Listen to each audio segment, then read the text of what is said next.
Okay, good afternoon, everyone. My name is Sławomir Nowakowski, and I'm happy to welcome you on our webinar.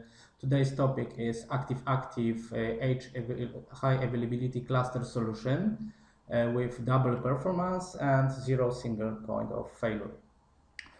This webinar is recorded and will be available later on our website open-e.com and support and webcast and video resources. As you can see, there are also more previously recorded webinars, and I'd like you to, when you have time, to watch them, because there are very many interesting topics that cover some network attack server and SANS software problems.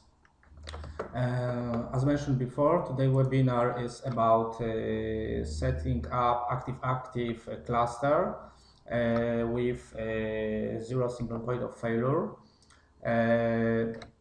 The topics I will be discussing today are the optimal cluster setup. We will be discussing also bonding and multipath working together, as well as I will try to tell you something about differences between bonding and multipath.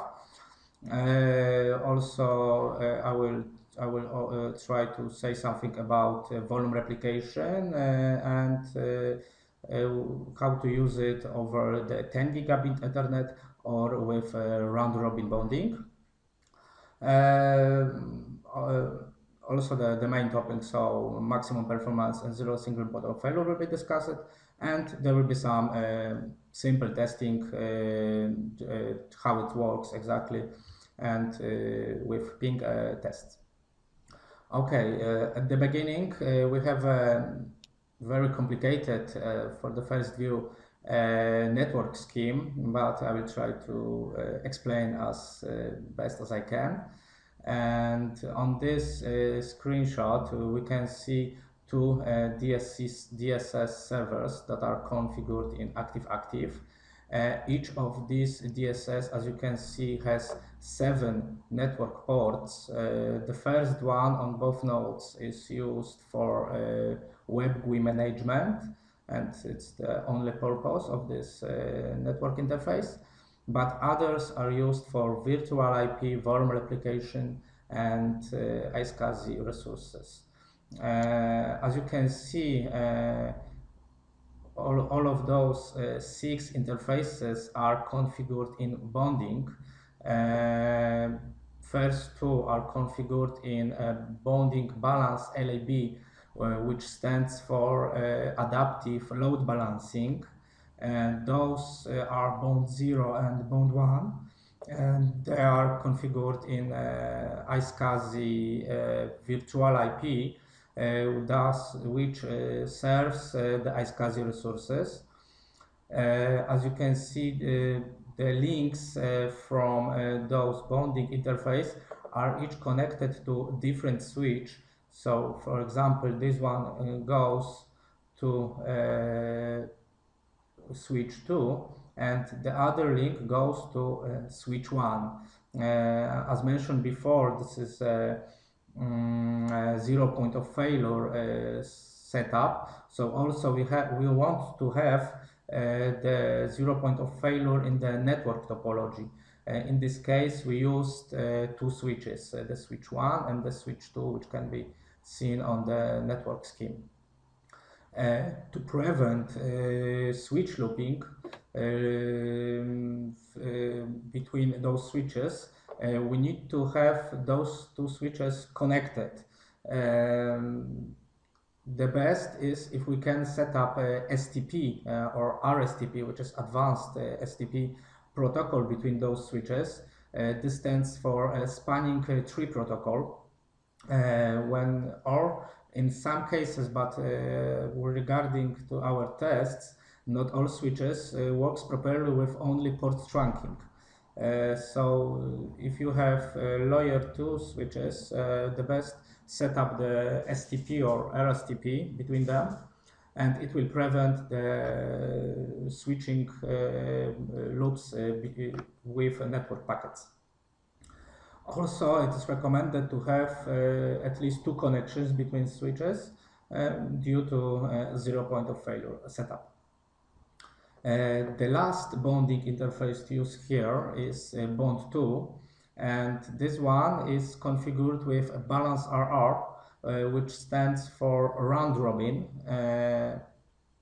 This is the only bonding mode that works in a direct point-to-point connection.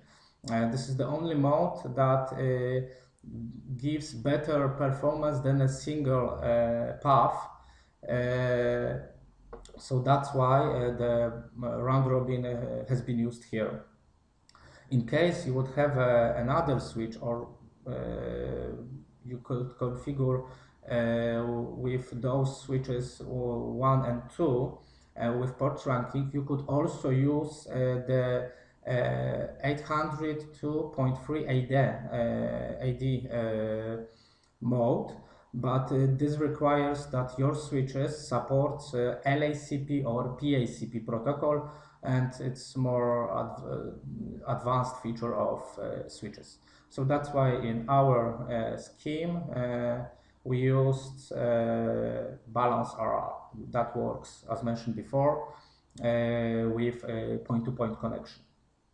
Also, you can use here the 10 gigabit Ethernet, which is also recommended. It depends on your budget, on the purposes of network, but it can be used here as well. Also, both DSSs has 2 volume groups, and on each volume group we have a single iSCSI volume, which is also exported via single iSCSI target. So each of DSS node has 2 volume groups, 2 iSCSI logical volumes, and 2 iSCSI targets. And this is due to fact that in case we want to have the best performance, it's good to have 2 write units on each node for the best performance. As with 1 write unit, it will be more loaded with read and write simultaneously. When you have 2 write units, the read-writes will be more separated and will not load your write system so much.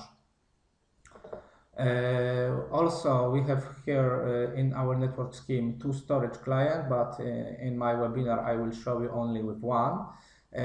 Each of the storage client has 3 network interfaces. The first one is also for management, but others are used for connection to iSCSI resources. Those IP here for iSCSI resources are configured in the same subnet as the virtual IPs configured in Active-Acitve failover, which can be found here. And as you can see, we have 2 virtual IPs configured on bond 0. This is because iSCSI target 0 is active on the write system 1, and iSCSI target 1 is active on the write system 2. And for iSCSI target 0, we have configured .21.101 IP, and for write system 2 or node B, we used IP .22.101. The same is for ETH3 and ETH4 configured in bond 1. We have also one virtual IP .31.101 configured for iSCSI target 0, and .32.101 configured for iSCSI target 1. Each node has 2 virtual IPs due to fact that we want to use the MPIO. As you can see in our setup, we'll use MPIO, so multipath input-output, on the top of bonding interfaces. As you probably know, the multipath input-output software is being managed by a initiator system. So after making all the configuration on the DSS, you need to remember that the MPIO software must be also installed on your initiator system. And in case of Windows 2008, you may install it in a server manager in features. I have already installed it, and it's called Multipath IO. In case your system will be the Linux client, you will need the special tool called Multipath, device mapper Multipath. And if you will go to our knowledge base, which is on kb.open-e.com, and in search you will put Multipath, you will find a nice article describing how to set up a multipath on the Linux system. It was done with the Ubuntu, but for other Linux distributions, the procedure is almost the same, except installing the packages. You just need to use the one that is in your Linux distro.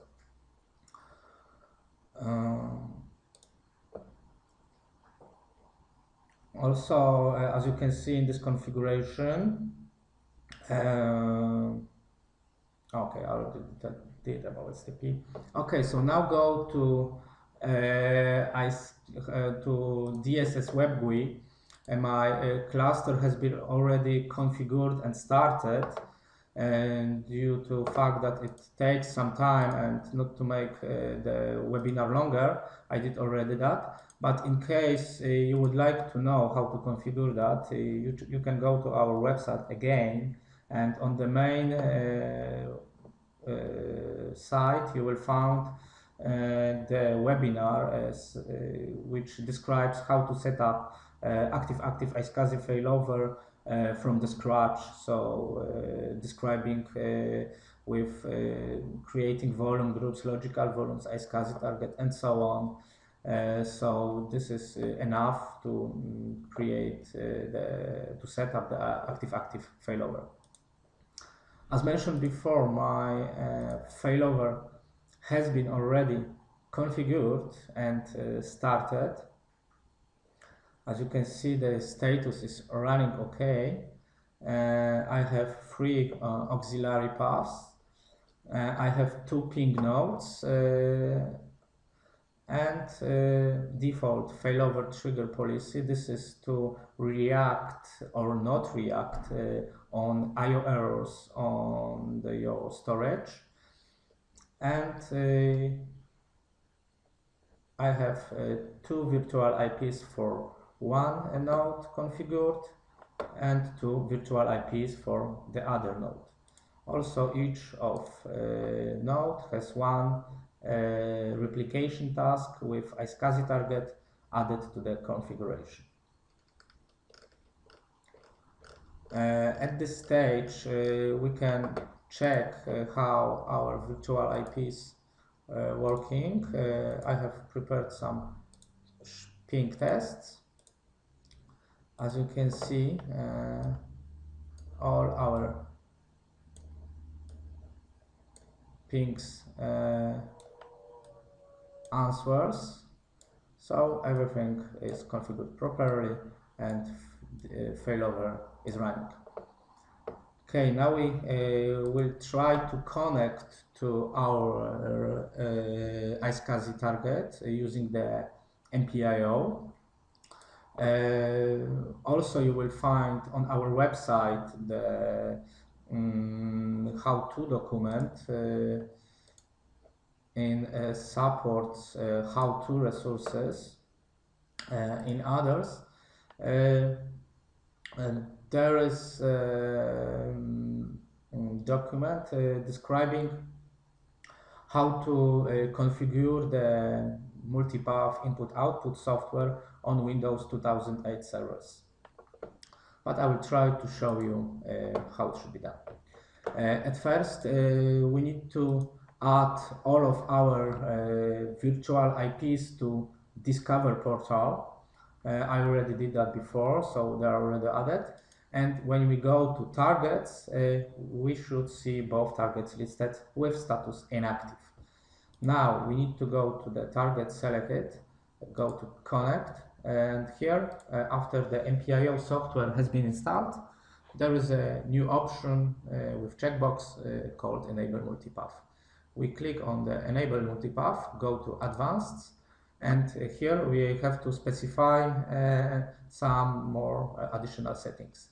As a local adapter, I will use my Microsoft iSCSI initiator, and as an initiator IP, I need to choose the source IP from which I will connect to the iSCSI target. In this case, this will be 21.102. And I have to choose the target portal IP, which is the destination IP.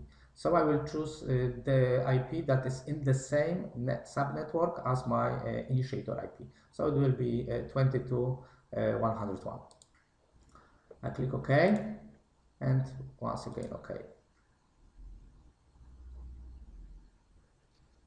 Sławek, you've got error. You've got 22. It should be 21. Okay, thank you. It's my mistake. So now we need to wait for a while. Okay, I got an error, connection failed. So again, I go to Advanced, Microsoft iSCSI initiator. I choose 21, and here I need to choose also in the first one, right? Yes, in the same subnetwork. Okay.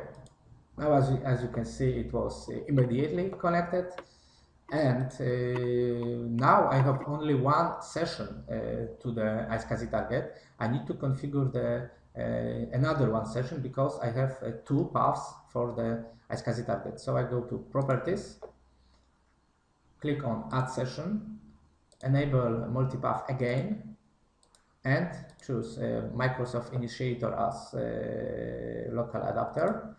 Now I need to choose the second virtual IP that is assigned for the same iSCSI target.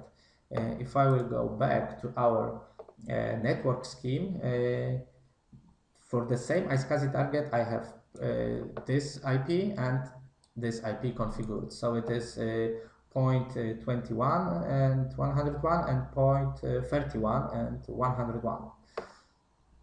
So I need to choose the 0.31 as a source and 0.31 as a target. I'm clicking OK, and as you can see, now I have in the Files window two sessions. So at this stage, all is fine. The same I have to configure for the other target. Now I need to use the 22 and 33 IPs as it is configured on the other node.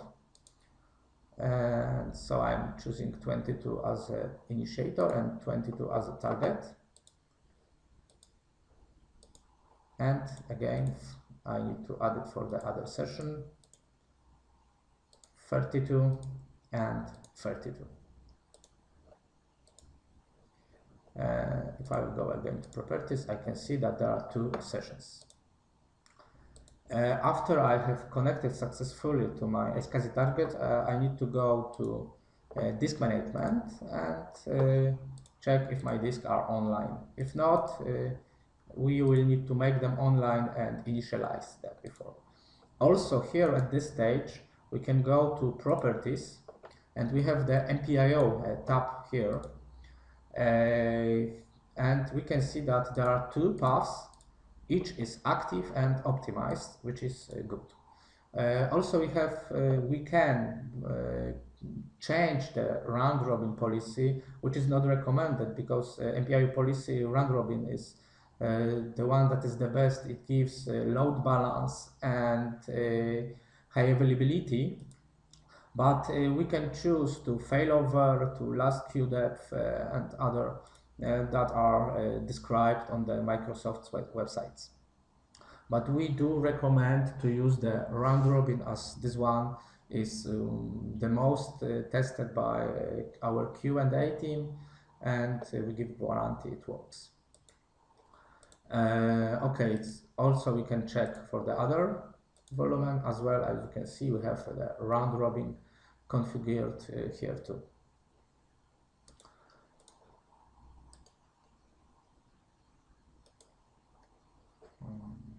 Okay, as you can see, my virtual IPs are answering. So I will try to simulate some,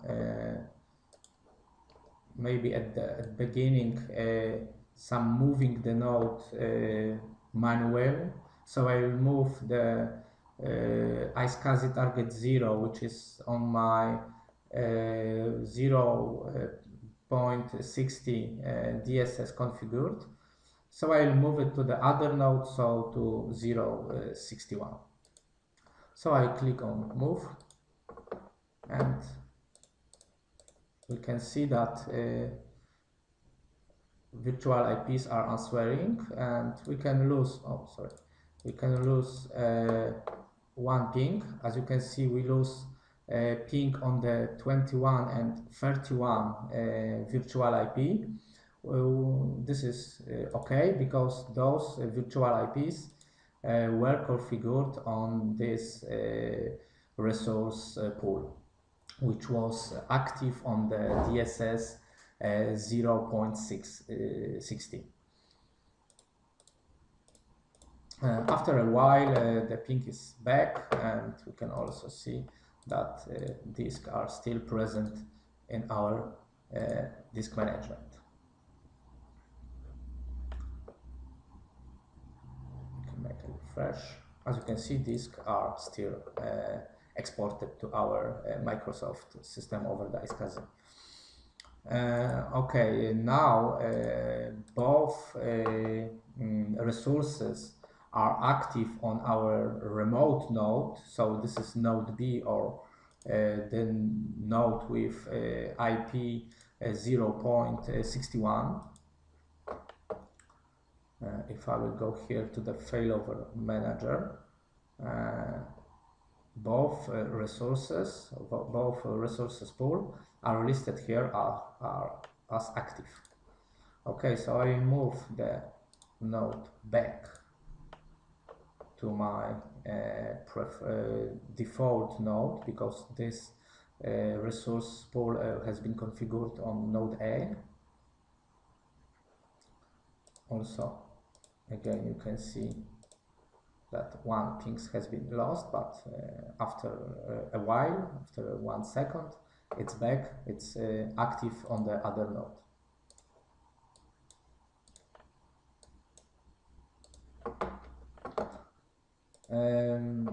As a last test, I will make a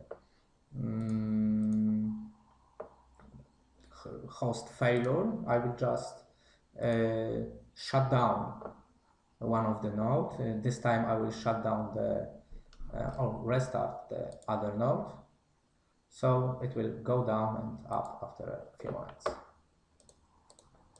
As you can see, the host is shutting down, and the other node should take off resources, and all virtual IPs and iSCSI resources are now active on the other node, which can be seen here. As you can see, the synchronization status is not synced currently. This is because the remote node is restarting, and right now the volume replication service is not active, so the resources cannot sync, and we need to wait till the remote node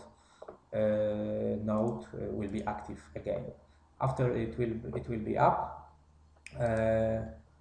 all volumes will become synced again.